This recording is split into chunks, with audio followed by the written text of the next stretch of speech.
this might just be the best movie of the entire year.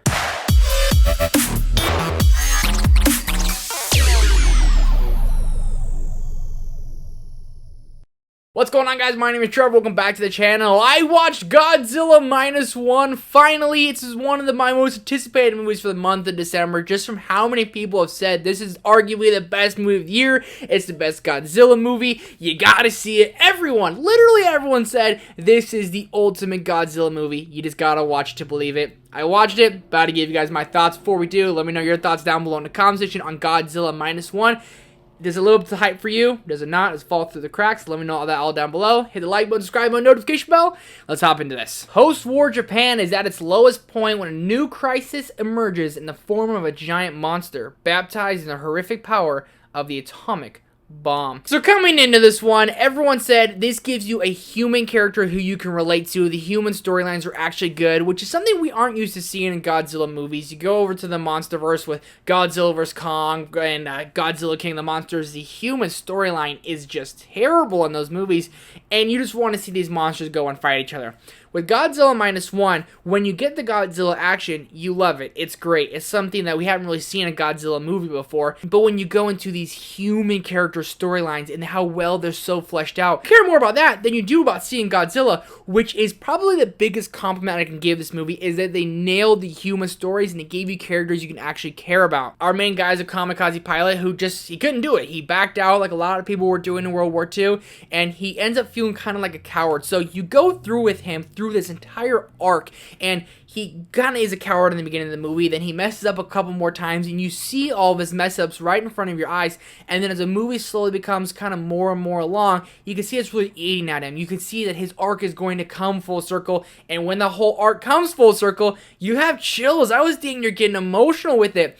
The entire characters they give us in this movie, the little brotherhood, this little team they put together, is something that we don't get a lot of movies nowadays. Normally with these big action blockbusters, you just get big action, blockbuster, go, dinosaurs kill each other, Godzilla smash things. That's what everyone's really looking for in these movies. They gave you this brotherhood of these guys who all worked at the same job on the same boat, all trying to make a better life for themselves after World War II, and then they all had to fight Godzilla in the meantime. But you relate to these characters, and these characters are incredibly funny. These characters are incredibly likable. You really root for some more than others, but you can see how when they all come together, that the camaraderie amongst this group is what really carries this movie along. The story and arc of our main character and our main characters is what really drives this movie along so nicely, because you see this guy really constantly battling everything he didn't do and things he's still not doing, and by the end of the film he goes out and he does all those said things.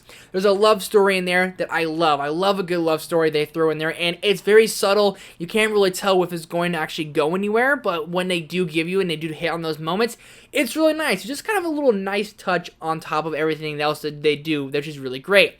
The Godzilla action. In the first 20 minutes, you really get to see what this Godzilla is about. They have a massacre with Godzilla, and it's brutal to watch because Godzilla is mean. I don't think we've ever seen Godzilla like this before. He's scary. He's really like a rogue dinosaur, and that's just what it felt like in the beginning of this movie. It's like, okay, they really set the tone for who Godzilla is going to be throughout the entirety of this film.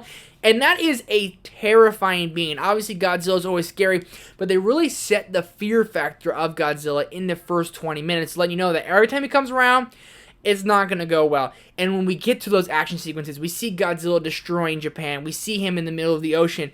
The fact that this had a $15 million budget is absolutely absurd, because Godzilla had no right looking this good. The action had no right being this fire, because the action in Godzilla was just absolutely perfect. I wasn't absolutely crazy about Godzilla's design, the way he looked, but that's really a nitpick in the scheme of things. Godzilla is mean, he's nasty, and he's freaking terrifying, and they hit on all of those things throughout the entirety of this film. They do so many good tricks and tips with the storytelling here, where they have a lot of foreshadowing moments where they'll have a conversation, it'll end on our end, but they hit on again back of that later in the film, and I love when movies do that. The way they told the story is unlike anything we've ever seen in a Godzilla movie. The Godzilla movies always want to go big action, big blockbusters, big Godzilla smashing everyone. This one, they really hit on the story of our characters and a story of just how these people actually probably would live and how they would behave. If several different shots in here that I was like, this could get nominated for the Oscars for Best Cinematography, the visual effects, the score. Arguably my favorite score of the entire year. I cannot tell you how many times I had chills. I'm listening to it when I'm working. I love it. Everything about this movie, I came out of it saying, this is why I love movies. This is why we go to the movies, and I cannot talk highly about Godzilla Minus One.